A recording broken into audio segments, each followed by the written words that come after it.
Hey, it's Aaron, and today I'm with a 2023 Mazda CX-50. This in particular is the turbo model. There are couple of different options. I'll go through them. This is all new this year. Mazda came out with these, showed them off last year, and started production on them late last year, and they are now in dealership.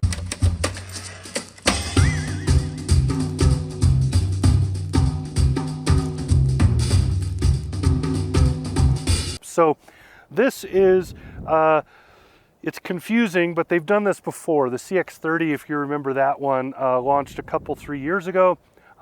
It's the same thing, just in the bigger package. So this is, for all intents and purposes, a CX-5 that has more ground clearance and a bunch of other changes that are all kind of geared towards somebody who wants a more active lifestyle. So the CX-5, that would be like your everyday drive, the parent mobile for hauling the kids around, doing regular stuff, but you don't tend to go like out in the country or on, dirt roads, that kind of thing very much. That vehicle is good for a large chunk of the market. This vehicle is made for the people that have a little more activity going on. You need to get up to the lake, and there's a lot of dirt involved to get there. Maybe you need to, get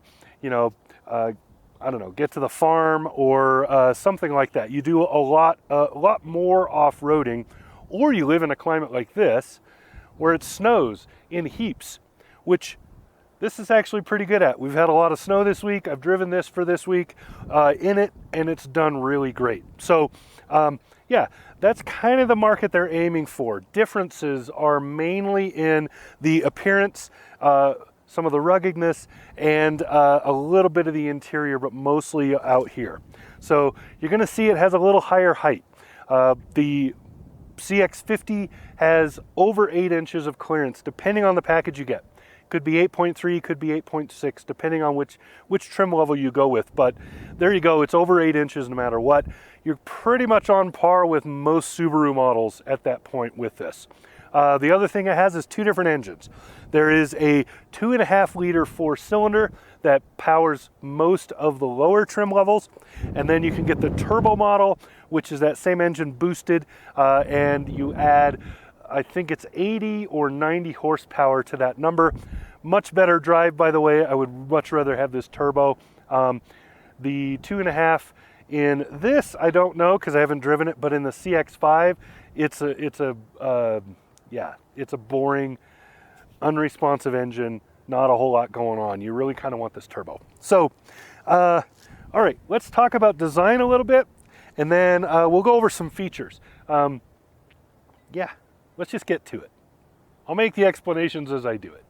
So from the side here, you can see what is basically the classic Mazda profile. This is a fairly small car. It's not a big one, but it's not tiny either, not really mid-size, in that small range of vehicles. Some companies still call them compact, some just call them small. I prefer to call it small. Compact to me is much smaller than this. So what we're looking at with this versus a CX-5, the first thing you're going to notice right off the bat are these wheel well covers and the amount of gap and the ground clearance underneath. It's a significant difference between that one and this one. You'll also see, maybe just because of the way the eye rolls over it, you'll see that the fenders look more accentuated. They're bigger and thicker, especially this rear one just looks bigger and thicker. The main reason for that, I think, just by eyeballing it, is because this angle right here and the resulting angle after that fold there is more acute. So it looks like it's sticking out further. It's not as smooth and rolling as it is on the CX-5. I think that is visually what's happening over there. Up here, probably the same thing, because I think the CX-5 has a little more of a roll right here versus this CX-50.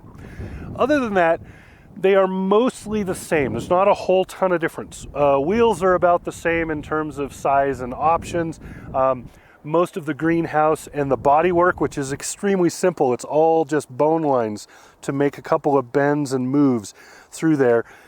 There's nothing harsh at all. Another big difference between the CX-5 and this CX-50 right here. much larger, much more pronounced. It's a faux rocker panel. It's not a real metal one. It's just plastic, but it is looking much beefier. That's kind of the point of this vehicle. It has more capability off-road. The transmission has options for switching between different drive modes. The biggest, there's only three. There's Eco or something like that. It's like the green one. And then you have normal, and then you have what are I don't remember what they call it. It's an off-road mode. It's like sand and mud or something like that. Sand and mud, I'll tell you how these off-road modes work really quickly. Basically, you pick one and the vehicle changes not only transmission mapping and the all-wheel drive system, it also changes steering input.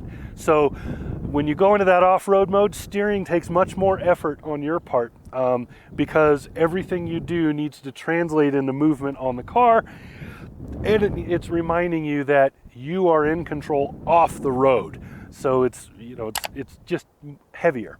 You put it into normal mode or eco mode and it becomes much easier as an everyday driving around town kind of a drive mode. Now, one thing this doesn't have is any kind of weather mode. There's no snow or rain or any of that modes. So in the snow, what I learned was if it's just like it was this morning where it's very cold, the roads are a little bit slick because snow had blown over them overnight, but they weren't really slippery. Normal mode is just fine. The all-wheel drive system will take care of it. But the other day when the snow was fresh and there was a lot of it and it was slushy and heavy and all of that really slick, hard to drive in stuff, I put it in the off-road mode, did great. So that's kind of how I would recommend using all weather in this thing. So there you go. This is kind of the side profile. This is what it looks like. There's a lot of difference between this and the CX-5, but the CX-50 here is, for all intents and purposes, it is a CX-5. I'm going to show you a photo of the rear because I'm kind of up against that snowbank. I don't want to move the car. So I'll just show you a photo of the cargo space. It is ample. It is a good cargo space. I know a lot of people have knocked it for being subpar. It is below in size other vehicles in this segment, but I think it's perfectly adequate. If you need more than that, you really should be shopping up in size anyway. Yeah, you don't need that much cargo. Come on. Rear seats. I'm just going to do it from there instead of, again, I can show you a picture, but I don't think it's that important. They look like every rear seat in every other vehicle you've ever looked at. Pretty decent setup. I fitted them, which is kind of surprising because I'm 6'3" and I haven't missed a meal. So that's pretty good. I have a little bit of leg room and I have plenty of headroom back there. Pretty good. Up here, the driver's seat. I love the driver's seat up here. I love this area. Very adjustable. My only complaint is not that it feels cheap inside or looks cheap. Nothing about it is cheap. It's that it is boring. Black and more black and some other black. There's not a whole lot of stuff to catch your eyeballs in this. And I don't like that. Yeah, it's sad. There's some chrome accents here and there and some stitching, and that's it.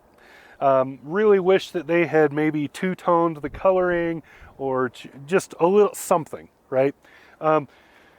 Mazda has other interior packages I've seen that are really good, and I would like to see them in this. Other thing that bothers me, this has the panoramic, or the big sunroof up here. It's not panoramic.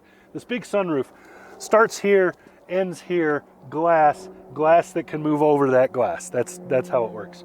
That sunroof hogs up like 2.5 or 3 inches of roof space inside, which means that with me, if I don't lower that seat all the way to the floor, I'm getting this, right? And so I have to put it all the way to the floor to create a little bit of a gap so that I don't feel like I'm rubbing my head on the roof. Really, I hate these things. I don't know why they put them in, but anyway, so there you go. Those are my only real complaints. Everything else is great. The infotainment is Mazda. It is not the best on the market, not the worst. It's okay. The sound system in this is good, but it's not great. The CX-30 kind of set a bar that Mazda's going to struggle hitting with the rest of their vehicles.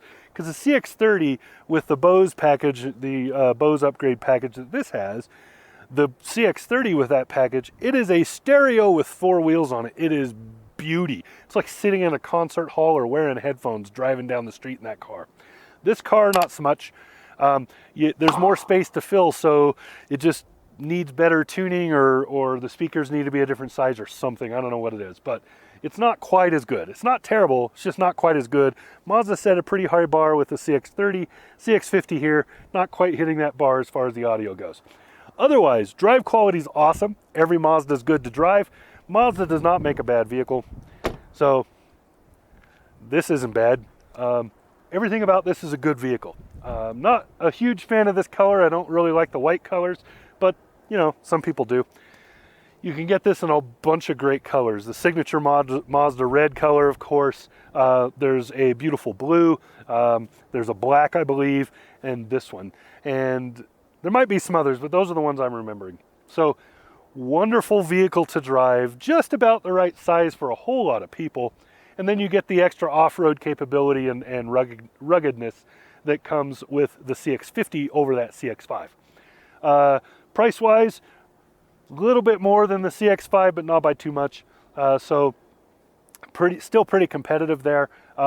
Definitely competitive against the people it's going after, the companies it's going after. The vehicles this is definitely heading for are the off-road versions from Toyota, like on the RAV4 and so on, and the Subaru lineup. This is definitely aiming for those, and it's hitting that mark pretty well. So very, very, very good vehicle. I think Mazda did a great job. So I'm not even going to move the camera again. I'm just going to call it good. I'm just going to keep rambling if I don't. So that's it.